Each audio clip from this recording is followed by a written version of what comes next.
Today, I'll be explaining to you about brain tumor surgeries, that is excision or decompression. So, brain tumor is any abnormal growth of tissue into the brain that causes compression of the surrounding structures, leading to various types of symptoms in the brain in the patient. So, initially, the tumor might be very small to start with, and it might have started years back before actually it is diagnosed, until it becomes big enough and causes compression to the surrounding structures and reduces blood flow to them. The patient would not be developing any symptoms. The brain is actually placed in a closed compartment. It is surrounded by skull. So if anything is increasing inside the brain, to some extent the brain can compensate, beyond which it will put pressure on important structures of the brain and also reduce blood flow to the brain. There is a very important structure right in the middle of the brain which is known as brainstem, which controls the BP, pulse, consciousness, and overall it controls most of the functions of the body. So that is a very important part of the body, and whenever we are planning any surgical procedure for the brain, the main important aim is to prevent pressure on the brainstem as well as prevent further neurological damage to the patient. So there can be different types of brain tumors that can arise in different parts of the brain. They can arise in the frontal lobe, the temporal lobe, the parietal lobe, the occipital lobe, and there are other places in the brain like CP angle or pituitary. Varied kinds of tumor can arise from varied kinds of places. Depending on the type of tumor and depending on the area involved, the patient can develop varied kinds of symptoms. But definitely, because of increase in pressure in the brain, there can be some common symptoms that the patient can develop to start with. For example, headache, vomitings, blurring of vision, neck pain, sometimes vision loss, hearing loss, some sort of neurological deficits in the hands and legs, like one-side paralysis of the hand or leg, or paralysis of single hand or leg, deviation of the mouth, such varied kind of symptoms. Sometimes the patient can also present to the emergency directly with seizures. So the aim of any brain tumor surgery is to maximum safely remove as much as tumor as possible, decompress, prevent further damage to the brain, preserve maximum neurological function, and preserve so many eloquent areas, so many blood vessels and nerves around the tumor. Most of the times it is not possible to remove 100% of the tumor. If we aim to remove 100% of the tumor, the patient might not survive at all, or the patient might develop so many types of neurological deficits. So as explained in the pre-operative workup, once all the fitness and everything is taken, we might want to repeat one of the scans just before surgery to see the exact status of the tumor, the swelling around the tumor, and the brain tissue at that point of time. Sometimes during the excision of tumor, when tumor are present in certain critical locations which might be difficult to locate while doing the surgery, we might use a special kind of system which is known as the navigation system, wherein by placing the probe exactly on the skull, we can locate where exactly the tumor is. This can lead to smaller incision and greater precision in tumor removal, maximum tumor we can remove, and smaller size of the bone flap that we will be removing while doing the surgery. So if we want to do the surgery under navigation, before surgery, before admission, we will be needing a special kind of scan under the navigation protocol. Depending on the type of tumor, we might need it in the form of MRI or CT, and we will be concising it in the form of CD, putting it in the machine during the surgery and locating the tumor. So many cases we might also require neuromonitoring, which is a special kind of device to safeguard certain neurological function in patients while removing the tumor and prevent further permanent neurological damage and neurological deficits. All the patients with brain tumors post-operatively, they might behave differently. Every case is unique. So it is very difficult to provide a generalized understanding with regards to this. but I'll be explaining you the most common things that can occur during a craniotomy and brain tumor excision. So after the pre-operative evaluation for the patient is done, and whatever scans that were required, we have done that. Anesthesia fitness we have gotten, and the patient is admitted. We will be taking the patient up for surgery inside the OT and giving the patient general anesthesia if the tumor excision is to be done under general anesthesia. We will be putting the urine pipe, and according to the location of the tumor, we will be positioning the head, followed by which, if at all any navigation or neuromonitoring we are using, we might connect all those devices on the head of the patient. Once that is done, we will be putting an incision and opening the skin flap, going inside, removing a small piece of the bone, that is the bone flap, going inside and doing maximal safe decompression of the tumor without damaging the maximum nerves and blood vessels around, and trying to preserve maximum neurological function. Also, whatever tumor that we have removed, the other remaining sample we will be sending for histopathology.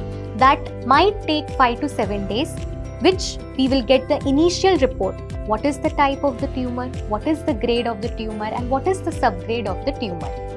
That is the confirmatory diagnosis that will help us in planning further treatment of the patient.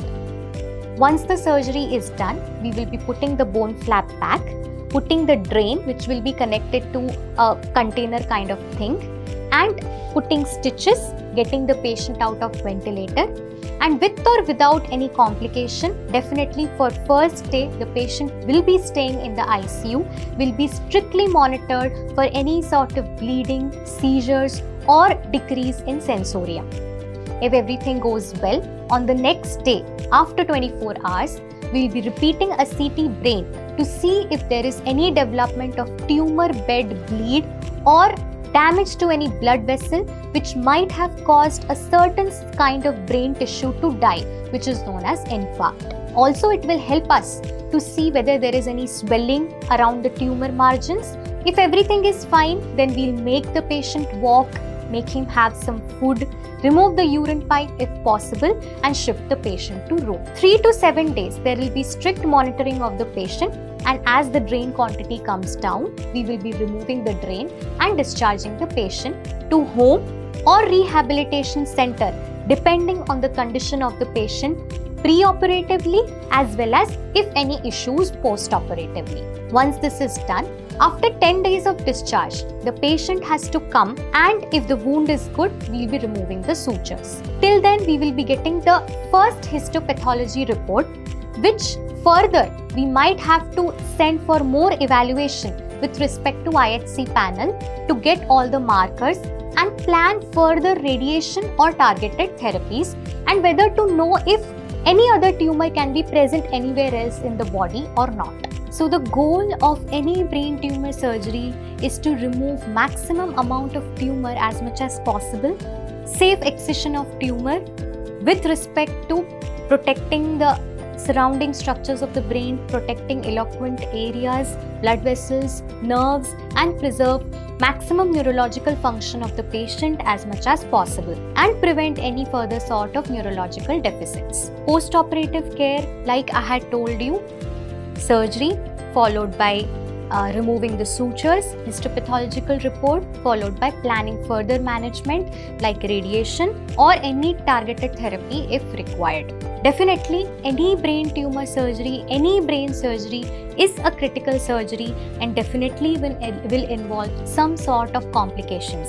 It can range from 1 to 15 to 20% of complications. Most common is bleeding, which can happen in 2 to 3% of cases. If more bleeding happens, blood transfusion might be required. Sometimes bleeding might also occur after the whole surgery is done, and in that case, we might need to again take the patient to OT and remove a part of the skull to relieve pressure inside the brain, which is known as decompressive craniectomy. Infection, we are going inside the brain and doing the surgery, so 2 to 3% chances of brain infection can be there, which is known as meningitis. Although very rare, it is a life-threatening condition which can make the patient bedridden, and the only treatment for that is antibiotics. Third is, we are going inside the brain, we are removing the covering of the brain which is known as dura, and then removing or decompressing the part of tumor.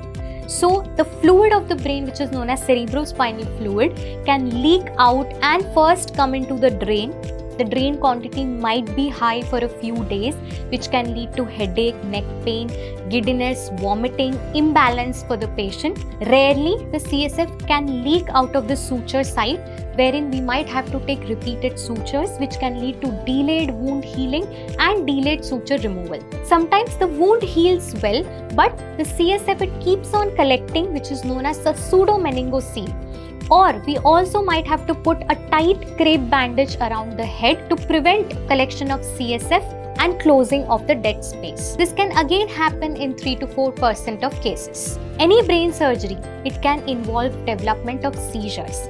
Seizures can occur anytime, pre-operatively, intraoperatively, even post-operatively. If the seizures are recurrent, the patient might have to be put on ventilator support and might need a neurologist's opinion to adjust the medications. Further, patient can develop speech issues if the left side or the dominant area of the brain is involved, can develop one side movement issues, one side paralysis if the motor strip is involved. For example, if the tumor is in the frontal lobe, the patient can have behavioral issues, patient can become aggressive, post-operatively might need psychiatric treatment or management also. During the surgery, rare chances of damage to major blood vessel of the brain can occur, which can lead to decrease in blood supply to an important part of the brain, which can lead to death of that part of the brain, which is known as infarct. In such a case, the patient develops a stroke and might have one-side paralysis, speech issues, and we might have to take neurology opinion for further management of the stroke.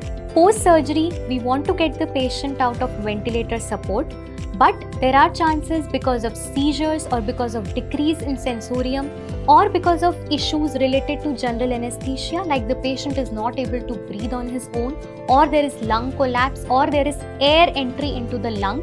The patient might need ventilator support, might have to be shifted with ventilator support to ICU, followed by gradual removal of ventilator. Even if in 3 to 4 days we are not able to remove the ventilator, the patient in rare cases might require a tracheostomy, that is, removing this tube, putting a hole into the neck and directly putting the tube in the lungs to safeguard the airway, and gradually getting the patient out from big ventilator to small ventilator.